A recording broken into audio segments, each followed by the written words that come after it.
Welcome back to Media 7's summer season, where I'm discussing the year in news with Trish Carter and Colin Peacock. Stanford University's Professor Lawrence Lessig has long been at the leading edge of new thinking about copyright and its proper limits. He was in Auckland recently to deliver a lecture entitled Keeping Culture Free. But as I discovered in conversation with him after the lecture, even he doesn't have all the answers. My book Remix begins with this framing story around Jean-Philippe Sousa, and he describes, the young people of the day singing the songs of the day and the old songs, and his fear is the emerging technologies where everybody just listens to these talking machines night and day, and he says, we'll not have a vocal cord left. The vocal cords will be eliminated by a process of evolution, as was the tail of man when he came from the ape. And the image there is, it's important that people are actually capable of and actually engage in the creation and the recreation of culture. That's what's essential to human culture. The 20th century, we lost that. I think the 21st century, it comes back.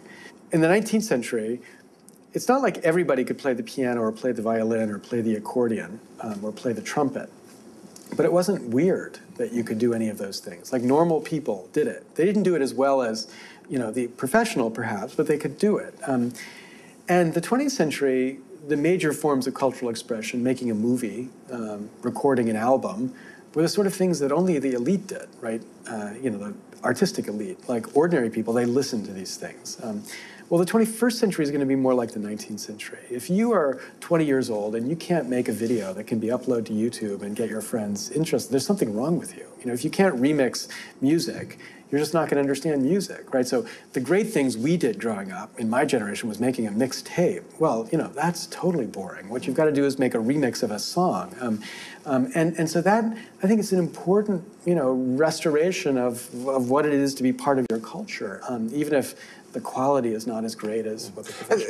It strikes me in the remix culture that you've described in the book, it's really the same thing as, say, I run a blog and discussion site.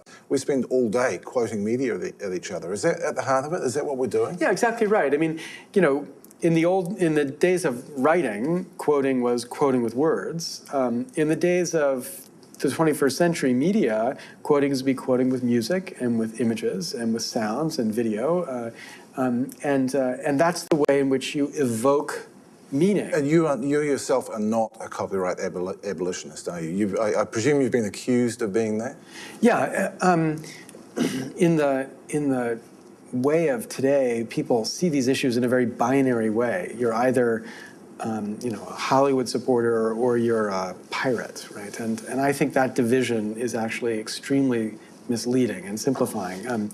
I think the debate is between three positions. There's the prohibitionists who are waging this war of prohibition against people's use of technology contrary to the laws of copyright.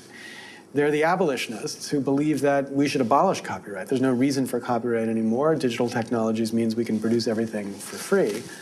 And then there are positions that, I think my position is, which is a fundamental commitment to the importance of copyright, even in a digital age, but the belief that we need to re-architect the way it works to make sure that in a digital age it's actually serving its purpose and not creating more restrictions on speech than is necessary. So I reject both the abolitionist and the prohibitionist position here, and I've been trying to build a movement that's in the center and tries to build something in an alternative. Would you say that all public heritage content, content in public archives in countries around the world should, by default, where possible, go under Creative Commons licenses? And who does that? Yeah, I think it either should be in the public domain or at least under a very unrestricted Creative Commons license, like an attribution license.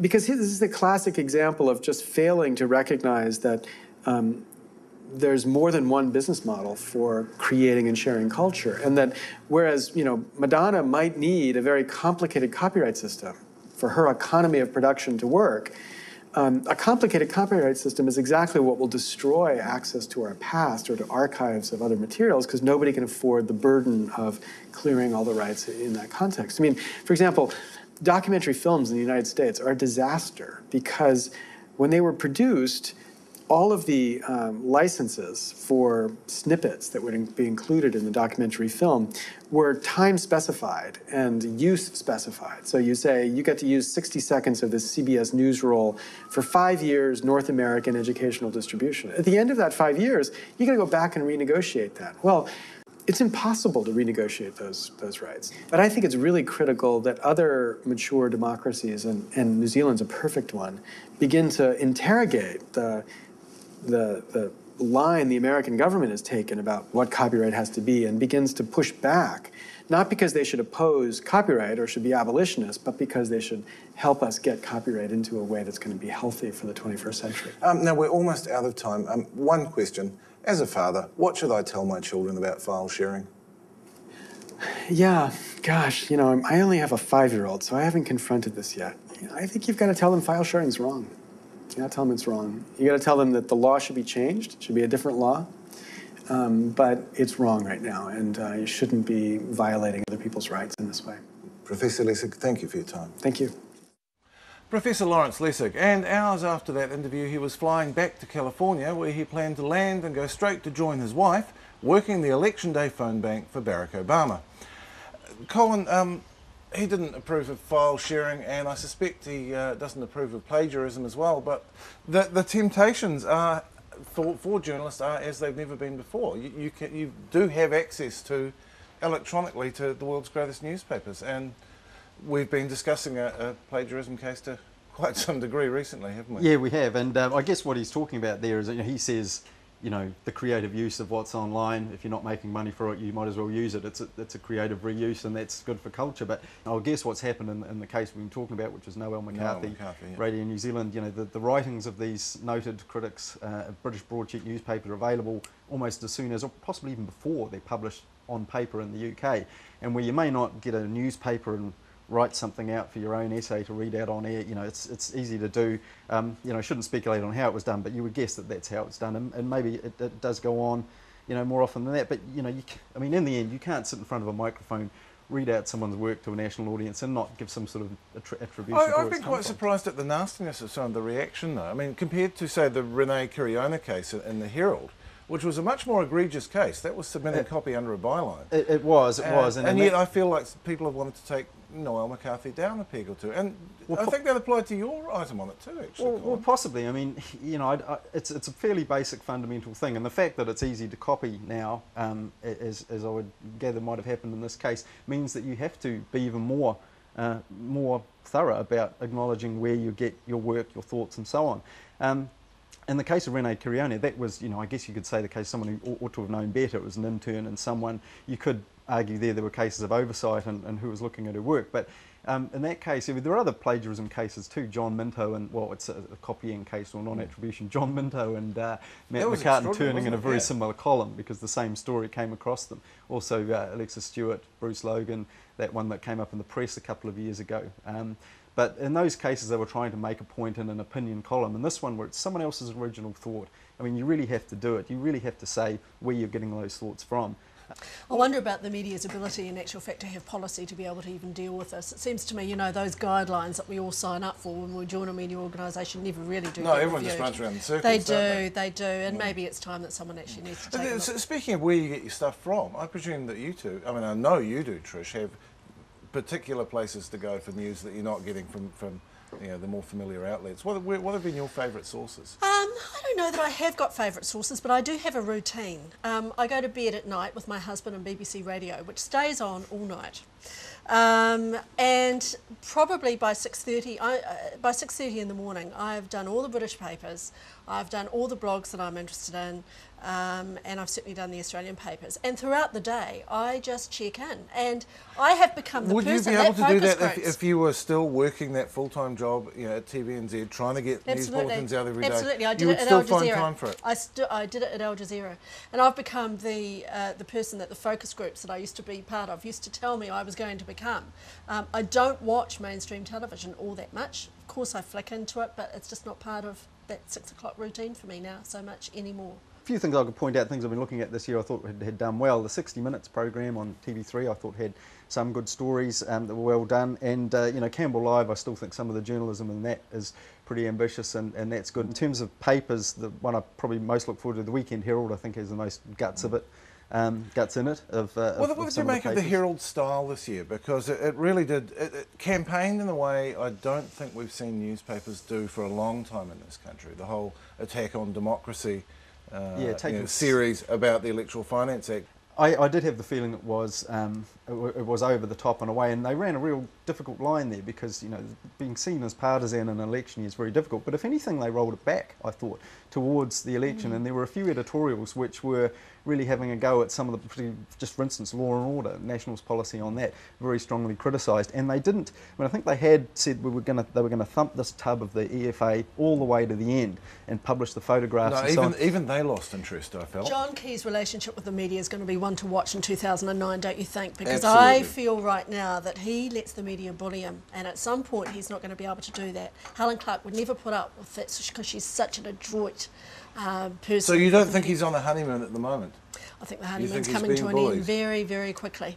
And I think that he allows himself to be pushed around, and if he allows that, then he will look weak. So that's your one to watch for 2009? That and Pakistan for an international story. I think Pakistan's going to be the international story for 2009. And probably quite a scary one too. I think so. Colin, in terms of international stories, it was a huge year for China, wasn't it? It just seemed, although it dropped out of the headlines with the West's troubles towards the end of the year, there was just this series of major stories. Well, heaps going on, yeah, and also as concerns us here in New Zealand, that was an international focus we could have had. We had the Olympic Games, obviously, big set piece there and big coverage. Then after that, the Fonterra, Sunlu, baby milk scandal, tragedy, I think we should probably call it.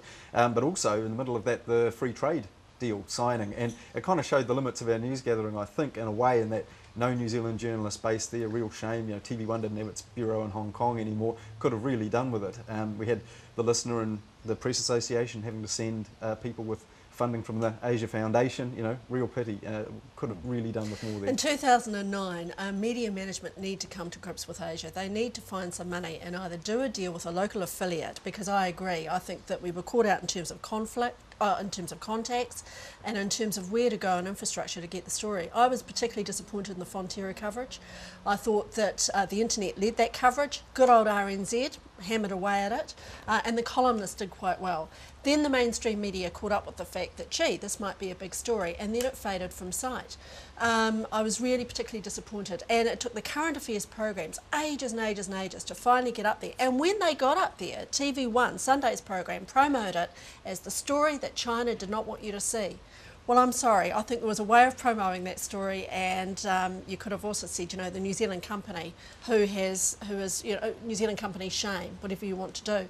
I think Tibet, has been also interesting, and the China earthquake, good on TV3, I think they sent Mike McRoberts up there for a bit of coverage. So who should have a correspondent in China? Are we going to say an Asia correspondent, or should TVNZ find the money somewhere to do it? Who should do it? I would personally like to see a small office with maybe someone from print and someone from television, and maybe a spare desk that people can hot seat in and out of. It does not need to be flash. It can be quite low in infrastructure. It just needs to be well placed.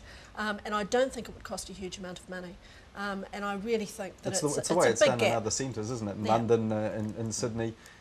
That's the way they do it. Or hire someone locally even up there, but they need to come to grips with it. It's a major gap. For both trade and foreign policy reasons. Absolutely. There were other stories that we heard nothing about. Africa was huge. Unmitigated misery in the Congo and Zimbabwe. South Africa, where corruption is rife and the townships are in turmoil. Of course, we did see quite a lot of the Russian-Georgian 5-day conflict, and Vladimir Putin, of course, shooting a tiger to save a news crew. Not something that he's known for, but good old Vlad. I think we should give him a big tick this Christmas. Positive media management. Absolutely. And someone I do not want to see in 2009 is Gordon Ramsay. What a non-story that is. He's a philanderer. Gee, wouldn't have thought that for a minute, and he probably talks dirty. It did spawn, though, the best headline, I think, the News of the World, cheat and two veg. Well, unfortunately, that is all we have time for this week. Thank you to our guests, Trish Carter and Colin Peacock, and thank you for joining us. Join us next week for another View on the News. Goodbye.